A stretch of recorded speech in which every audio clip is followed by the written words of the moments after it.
And we're back with Truth Unrestricted.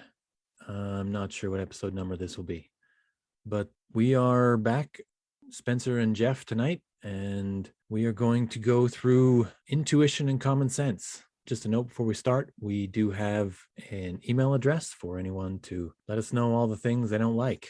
Please, more things we don't like. Otherwise, I'll get more and more extreme as we go. I promise. That email address is truthunrestricted@gmail.com. Please send me anything you like, even if it's not related. But tonight we're going to talk about intuition and common sense. Are you excited for this one, Jeff? I'm excited to see how much weight you put in intuition. Okay. All right. Well, let's get right into it then. I have a feeling that your BSometer would be rather high on this issue. Well, let's find out. Intuition, I define it as the ability of the brain to recognize processes and patterns without consciously studying them. The conscious part of your brain, your consciousness, is only one part, and it's happening outside of that. It's like it's happening behind you, like a little guy on your shoulder that's telling you things. Only you don't even really hear him. It's just things are showing up. But based on what? Instincts? No, it's brain matter that's working out things, trying to find patterns and things that you can use and give you hints, and it's happening outside your conscious knowledge. It's a weird thing to understand because it's happening. It's not in your conscious view by definition. If you're consciously thinking about it, it's not really intuition. It's you're consciously dedicating the conscious part of your mind to it, and you're working out a solution. And So what's the difference then between intuition and instinct? Because instinct happens outside of your conscious perception as well. most people confuse these two things, instinct and intuition. Instinct is a collection of preformed decisions that are granted to us through our genetics. Now, I understand that not every geneticist fully believes that instincts are in our genetic coding, but they can't be anywhere else. I guarantee it. In the end, they're going to find where they are on the genetic framework, and they're going to say, this is true. They're definitely here because there's too many things that animals are doing that they aren't learning from anywhere. They're just doing them. Famous geneticists talk about this, but they veer away from actually saying that this is a genetic thing. Famous books have been written on this concept, but we don't want to get into that tonight. Basically, instincts are in our genes, and they're a collection of preset decisions that are helping us to increase our survivability. But they're only like three areas of instincts. And this is a thing that everyone agrees on. It's not controversial among people who study instinct. There's three of them. One is an instinct to get more food. One is an instinct to protect yourself. And the other is an instinct to procreate. More food, more protection, more babies. And if whatever is happening is not one of those things, it's not instinct. So I put together a useful thing. If you're putting on an aggressive front to intimidate another person, perhaps even to discourage them from causing problem for you, the decision to do that is probably found, and its root is probably somewhere in your instinct. But if you have a knack for picking stocks on the stock market, that is not an instinct. That's your intuition that's leading to that. If you're not consciously thinking about it, if your brain somewhere noticed the pattern of something and just said, I'm going to do this, and then you make a whole bunch of money at it and you just do it relentlessly, that's intuition that's leading to that. It's not instinct. You don't have an instinct for picking stocks. I guarantee it. It's not there, because instinct, by the fact that it's genetic, would have to have had things like selection pressures, which are removing versions of our species that are not appropriate to the current environment. And if the environment changes, that means there's a different set of selection pressures. And that's the reason why each species has to be slightly varied, because if the environment changes in some way, and by environment, I don't just mean the weather, I mean the predators in the region or viruses or anything that might kill you changes, then in order for your species to survive, there has to be enough variation in your species that some of your species can weather the storm of the new selection pressure. And that's also applying to instinct. Our instincts are there because they lead us to a better set of decisions that protect us from the many selection pressures that are looking to eliminate us. And there was no selection pressure involved with stock markets when we were developing as a species. So therefore, we often say, oh, that guy's got a real instinct for that. there's really not that much of an instinct for it, really. It's actually not true for it, many of the times we're using it. So well then, just to argue the point philosophically, where's the line? Because like, we've also evolved well past being a hunter-gatherer species. But if somebody who was unemployed, destitute, kicked off welfare, desperate, had a family to feed, robbed a grocer, one might say instinct led them to pursue that path because they were getting food for their family. The drive for more food is intense for a reason. If we didn't have it as an instinct, we wouldn't have made it. So if the same guy robs a bank to get money to go and buy his starving family groceries, is that still instinct? Like, does it stop being instinct the minute the target is actually food? Or can we not concede the point that gathering, hunting, and hoarding behaviors? Oh, gathering resources is absolutely part of it. Squirrels that gather far more resources than they actually really need because they realize that some other creature might take some of them. That's all wrapped up in it. We see that behavior in animals all the time. And when we look at people who amass massive amounts of wealth, I personally, part of that is some level of instinct. The idea that you, as a squirrel, would want to have a larger and larger stash of nuts to weather the winter with. The old Gordon Gekko speech from Wall Street. Greed is good. Well, that's a different thing. The idea, like when you think about the idea that Jeff Bezos has enough money now, he could stop doing everything that he's doing, and him and every progeny of his down to the 10th generation could live a comfortable life without needing to bother the world for anything. He could call it quits at this point and be good, but he's not, because he still has a continued drive to get more. Whether we want to look negatively on him for it or not, he does have a drive to get more. He really does. And all the rich people do. That drive is probably nested somewhere in our instinct, but it's not intuition. Intuition is a different thing. Even if it's a thing that allowed you to survive, it's not necessarily instinct. As I say, the example with the stock picks, people talk about Warren Buffett, that he has a real instinct for the stock market. That's a thing that's said of him, but he doesn't have an instinct for the stock market. I guarantee it. He might have intuition about these things, but there was no instinct for picking stocks that has evolved over many generations of creature that led to him. That's not a thing that happens. Yeah, actually, I remember reading an interview with him where they cited this, referenced his instinct for picking stocks. And he said, hey, I just was fortunate enough to be born in a time when a thing I'm talented at is capable of allowing me to amass a lot of resources. If I'd have been born in the Stone Age, I wouldn't have lived past 12. Yeah, right. There's a different set of selection pressures on him then. Yes. But that's the line. If the kernel, the seed for the drive is not one of those three things, more food, more protection, more babies, then it's just not really instinct. It might be instinct that drives a person to want to play the stock market, but it's not, instinct is not a thing that makes you good at it. So that's where that line is. Intuition is an ability that is, it really is finding patterns and processes.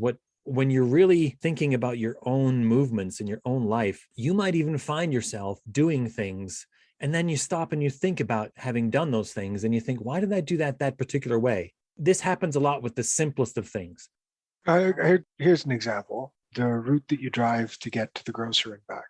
If you live in the same place for a while and you follow the same route day by day, you're going to, not instinctually, but pick up a sort of rote memory of which ways are faster when you want to take this four-way stop versus waiting for that street light. We never approach this road when we're turning left at this time of day. A lot of those are conscious thoughts, but a lot of those driving decision tree moments don't really happen with a great deal of conscious thought, in my experience. Right. That's maybe less of a good example than like a little one, which is something like, to take from your driving example, when you're cornering, you might corner a certain way. You don't really know why, but you do. I mean, you do corner a certain way. Undoubtedly, you have some characteristic about the way you corner that's probably very slightly different than the way someone else does it. And the way that your brain has come up with this, the way to do it, I mean, you're going to feel the weight of the car. It's just the sum of its experiences. Yeah, you're going to feel the pull of the car as you're experiencing the centrifugal force as you're cornering, and that's all part of intuition. That's part of the intuition motor that's leading you to all the movements that lead to that. I've noticed intuition a lot in gaming. When I was playing World of Warcraft, I played World of Warcraft for many years. I'd play for 3 hours on a stretch and I'd be grinding some experience or reputation with something, and I would move my character in a certain way, and I was so in tune with the keyboard I wasn't thinking anymore consciously about hitting the keys. I was just moving the character. My only thoughts were on moving the character, and all the movements of my fingers on the keys and all of that was not happening consciously. And then I would notice that I was doing certain things a certain way, and then as I'm mindlessly doing everything, my brain at some point is thinking about why I'm doing those things that certain way. And then I realize sometimes that I'm doing it that way because of something else that I get some very slight advantage for. I get an extra tenth of a second here, a tenth of a second there. And then I think to myself, I didn't know I was getting that until this moment. So my doing it wasn't a choice to get that. I was making that choice somewhere else. And that was an example of a thing that's happening by intuition. All the minutia of the movements were happening by intuition. And that's probably happening with most people. I think things like sports, where you're going to play a sport, you're going to play basketball or baseball or something, and you're going to perform some athletic feat many, many times, and you'll find some way to do it. And you're not usually thinking about all the many little things you're doing, unless pros sometimes have to drill down on the way they do a certain thing so they can change it, but they have to start consciously thinking about it before they can change it, because their brain used intuition to find that method to do it the first time without their conscious thought, because that's just how intuition works. When you take a shower and you towel off, you're not really thinking about the movements that you're making to do it. Not really, because your brain just came up with a way to do it. And that's an example too. It's in the background. There's a good reason why instinct and intuition were confused with each other by many people, because they're both happening behind the curtain. It's like there's another creature inside us that's helping us with our decisions. We think of our conscious mind as our decision maker, but that's not how it really works. The conscious mind is experiencing the decisions. It's a very strange thing in neuroscience. I've not done it myself, but I've come to understand that when people get deep into meditation and they start paying close attention to everything, that's when they really realize that your decisions are not happening in the conscious part of your brain. They're happening somewhere else, and they're getting experienced by the conscious part of the brain. So intuition would be like a set of decisions that aren't being experienced by the conscious part of the brain. They're usually so small that part of the brain says, oh, don't bother that guy with all this little stuff. So that's intuition. I think we should move on to the next part, which I think is much more interesting, much more one of my hobby horses: common sense. So common sense, as I define it, is a collection of thoughts, concepts, or ideas that are assumed to be held by everyone in a conversation. And if you're looking at the macro of that, everyone in your peer group or your community or your society. But usually first starting with a series of conversations, one at a time, and then moving to a larger set. And oftentimes common sense is, again, subject to your circumstance. So while you're at work, you and your coworkers might have a different set of things you consider to be just common sense than you and your family will, because the people in your family don't experience the same things that you and your coworkers experience. But you have an expectation of the kind of things they're likely to know based on this. And we call that likelihood common sense. Yeah. The most acceptable glaring example I could see would be the accepted level of profanity allowed in a conversation. Yeah. People call that common sense a lot. Sure, they do. And we need common sense. I'm going to differ with myself, or seem to, quite a bit here. I need to recognize right away that we need common sense as humans. We need it. We can't afford to try to live our lives without it. There's a great Monty Python sketch that I could not find as a standalone thing. It's not from one of the movies. It's from the TV show, where Michael Palin is robbing a store and several of the other members of the Monty Python troupe are in the store. And he says, "Don't move." And then he immediately breaks down well, I recognize that there's certain involuntary movements that you must do. And then he starts listing off the involuntary movements in the typical Monty Python way to make it absolutely absurd and ludicrous, this whole situation. But that's what our life would be like if we tried to live without common sense. When a man has a gun and he says, don't move, it's common sense that he means your voluntary movements, not your involuntary ones. And no one needs to be told that. And of course, Monty Python is pointing a finger at this thing and pointing it out so that they can all laugh at it. And your life would be like the user license agreement that you don't bother to read on every website. If we tried to live without common sense, you could no longer assume that anyone knew anything. And each time you talk to them about anything, you would have to, again, go through all the things that they would have to know in order for them to understand the thing that you're saying before you ever got to the thing you were saying. It would be exhausting. It would take forever. We would never get anywhere. So we need common sense, but this thing leads to a lot of problems. Many of the miscommunications that I note in my life are breakdowns in this thing that we call common sense. So much so now that people say that there isn't common sense. There is. Of course there is. That's hyperbole to say that there isn't, but you need it, but you can't rely on it. And for me, I think that it should never be used when attempting to form a logical argument. That should be obvious, but it's not.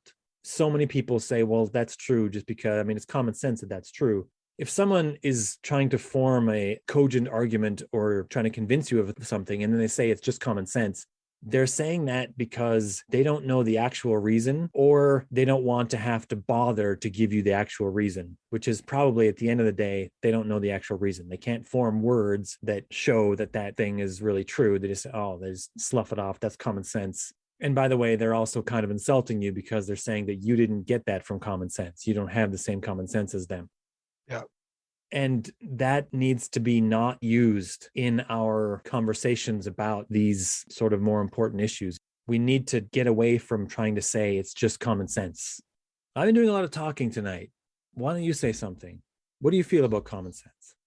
I think that touching back to an earlier episode would be appropriate at this point, because where common sense frequently goes wrong is when it strays into tribalism. Like when the common sense that we're talking about is the common sense of a tribe or a camp or a group that we are attempting to extract conformity to. I think that certainly members of a tribe will have a different context for the things they would call common sense than the people outside that tribe. But I also think that people are using these arguments of common sense as a means of drawing the tribal lines, if you will, right? Yeah, exactly. They're among their peers. It's like what I said about values. A politician using the word values without actually defining what those values are. If someone's using common sense, but they're not going to list the things that they consider to be common sense, it's because they're just hoping you fill in the blanks with what's in your head and everyone can agree without having to go through the motions. And that's a slur of the language. It really needs to not be used in these conversations where we're trying to get to the root of what the difference really is between two points of view. There's a thing about intuition I'd like to mention at this point. Somehow I missed it as we were going through. I think I was distracted by instinct, but because intuition is not happening in your conscious part of your mind, it's not something you can entirely rely on as a means of figuring out the world. It's not responsible to anyone. It can lead you to the wrong conclusion and you won't even know who to blame. You actually won't have anyone to blame but yourself, but you won't even know how you came to the wrong conclusion because you weren't thinking about the thing that you were wrong about. And that's the problem with intuition. It's a very powerful tool. It can lead to a lot of conclusions very, very quickly. But the very important conclusions, you need to not use it for those. Our nature and demeanor, if you will. Yeah, we make social decisions to influence how people will see us. And the things that inform all those decisions are trust and our need for conformity and all of the things that we've been talking about on this podcast so far, but they're not necessarily our real decisions. We will make decisions that are not in favor of what we really agree with necessarily because we want other people to like us more. People liking us is one of the most important things to each of us. And we will curb our inner tendencies, especially if we think our inner tendencies are to something that's bad and seen really poorly by everyone else. We will curb our inner tendencies to avoid those things. If everyone were disgusted by oranges and just really grossed out by anyone who ate them, you would be hard pressed to get yourself to eat them, unless your purpose was to gross everyone else out. But if it were seen as a degrading thing on par with pedophilia, you would be really hard pressed to convince yourself to do this thing. And it would be an easy thing to give without. You might love oranges, but you could easily live without them in order to gain the respect and trust of everyone else. It's one of the most powerful social forces in our world. But your intuition has no knowledge of that. It doesn't factor that in. To the best of our ability to understand, it doesn't factor any of that stuff in. Your intuition might lead you to all kinds of terrible things. We say terrible in the social sense, things that will get other people to look down upon you for. And you need to consciously, as the real captain of the ship, grab hold of the rudder and move it to steer the ship in the proper direction. You have to be in control. But common sense has the same sort of, that's why I put them together as part of the podcast. It has this same property in that we need it. It's there and we're never getting rid of it, but we need to not rely on it. It's useful, but it's not useful in every situation. In some situations, it needs to not be used. What are your thoughts on that? So both intuition and common sense have valuable roles in navigating our way through life and society. Intuition is basically a collection of rote personal experiences, and instinct is genetic coded experiences that performs a similar but not same task. And common sense. So did you say, well, intuition is an ability equal to IQ, really? It's attempting to find patterns in the world and influence our decisions based on those. Yeah, but it's something that's informed by your personal experience, whereas common sense is informed by the collective experience of the society or village that you belong to. Yeah. Both of them are processed unconsciously, but I guess take their source material or triggers from internal versus external forces. Yes. Common sense is a weird one. I don't really think it's, like I consider intuition is a fundamental part of every human being, and we would have it regardless of any other factor. If we reset the world and we took a bunch of babies and raised them by robots away from all the humans, those babies would still have intuition, but I'm not convinced that they would have common sense. I think common sense is something we learn from our social interaction. We've been doing it and it's worked so well. And in doing it, we're teaching other people to go along with it because it's working so well. But it's not a fundamental part of our coding, I don't think.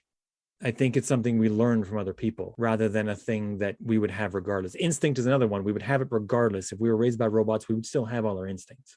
Yeah. But yeah, that's an interesting point for me, is that common sense isn't really, I don't think it's, if you want to call it that, code that sits in our meat computer versus intuition, which is definitely code that sits on our meat computer. Yeah. And many of the other things we talk about, I don't think common sense is. We need it, but we need to know that we can't use it for the biggest conversations that we use, the most important ones. We can't, that's a failure to actually describe the thing when you're just saying, oh, that's that way just because it's common sense. Yeah. I have another note here that I was thinking about this morning, which is that almost everything that the layperson knows about physics comes by way of either intuition or common sense. So gravity and how it works, everyone has a regular everyday knowledge of this, and they'll have an intuitive view of it by having thrown things in the air and having them come back down and dropping things on their toe. Jumped on a trampoline.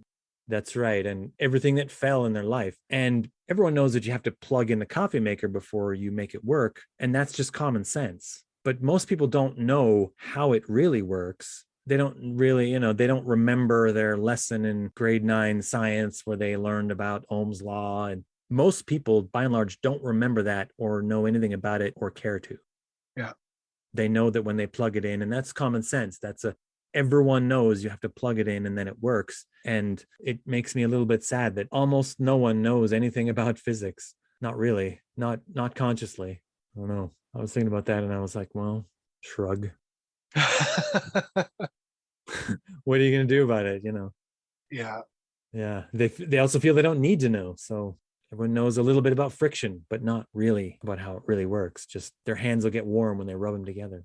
So maybe that's the end of the podcast today. What do you think? I think so. Yeah, talked ourselves out on that one. All right. And I'm spent. Until next time. Till next time. Have a good night, buddy.